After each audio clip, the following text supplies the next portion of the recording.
नमस्कार, आप सभी का बहुत बहुत स्वागत है।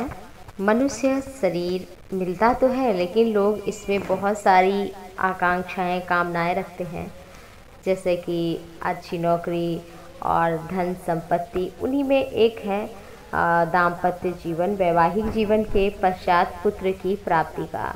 तो अगर आपको भी पुत्र प्राप्ति करनी है, पुत्र चाहिए, तो माता पिता को इन तिथियों का विशेष ख्याल रखना चाहिए।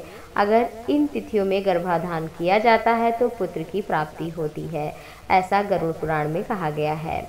और पुत्र पुत्री ये शुक्ल पक्ष, कृष्ण पक्ष और मासिक धर्म इत्यादि से जुड़ा हुआ है। यदि आप पुत्र प्राप्त करना चाहते हैं गुणवान, तो आइए हम जानते हैं कि इसके लिए क्या खास काम आपको करने होंगे।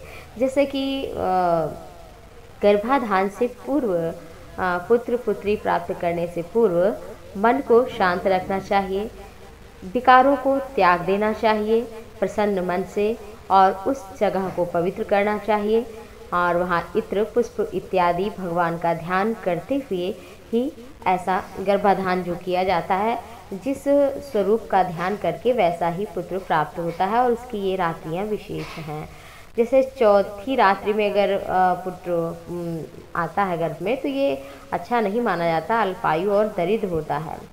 और जैसे जो सम तिथियाँ, जैसे द्वितीया है, चतुर्थी है, षष्ठी है, अष्टमी है, दशमी है, इन तिथियों में जो भी संतान गर्भ में आती है वो पुत्र होता है। और इसकी जो विषम परिस्थितियों, विषम तिथियों में आते हैं, वो कन्या होती है।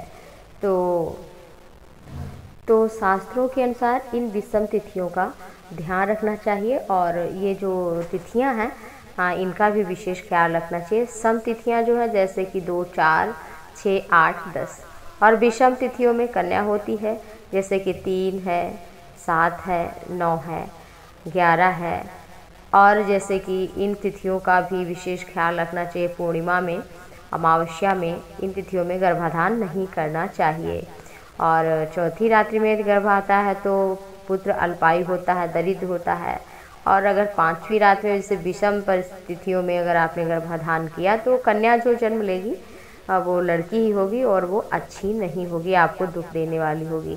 छठी रात्रि में अगर कोई गर्भाधान करता है तो मध्यम आयु वाला ही पुत्र जन्म लेता है। सातवीं रात्रि में गर्भ से पैदा होने वाली कन्या बांझ होती है। आठवीं रात्रि में अच्छा माना जाता है, ऐश्वर्यशाली पुत्र होता है। नौवीं रात्रि में अगर पुत्री होती है तो ऐश्वर्यशालिनी मानी जाती है।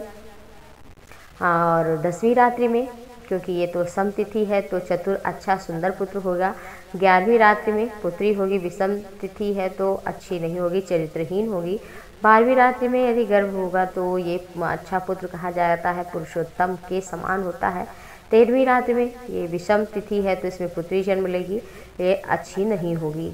14वीं रात्रि में ये सम तिथि है तो इसमें उत्तम पुत्र होगा। 15वीं रात्रि में अगर ये विषम तिथि है, इसमें जो गर्भ आएगा वो पुत्री होगी और ये सौभाग्यवती सुंदर होगी। 16वीं रात्रि में जो भी पुत्र होगा ये सर्वगुण संपन्न माना जाता है। इन 16 रात्रियों में आप विशेष ख्याल रखें। यदि 16वां हो तो बहुत ही अच्छा है, नहीं तो आपने सुना तो इन सब की तिथियों की ज़रूर आप लिख लें और कैसे क्या करना है आप विचार करके और अच्छे योग संयोग के साथ में मन को शांत करके आप यदि गर्भ धारण करेंगे, और फिर पुरुष और स्त्री दोनों को इन बातों को विशेष ध्यान रखते हुए ऐसा करना चाहिए। तो गरुड़ पुराण के अनुसार पुत्र और पुत्री का जन्म इसी तरह से होता है। तो आप सभी इन विशेष तिथियों का ख्याल रखें, निश्चित ही पुत्र प्राप्ति होगी। और विशेष ख्याल रखें कि शुक्ल पक्ष में हो तो ज़्यादा ही अच्छा है। तो दोस्तों, आप ये जानकारी अवश्य ही उपयोग में लाइए, और आपको अगर हमारी जानकारी अच्छी लगी हो तो चैनल को सब्सक्राइब करिए और आगे भी नई जानकारी प्राप्त करते रहिए। ईश्वर की कृपा आप सभी पर बनी रहे और खुश रहें, स्वस्थ रहें। धन्यवाद, बहुत बहुत नमस्कार।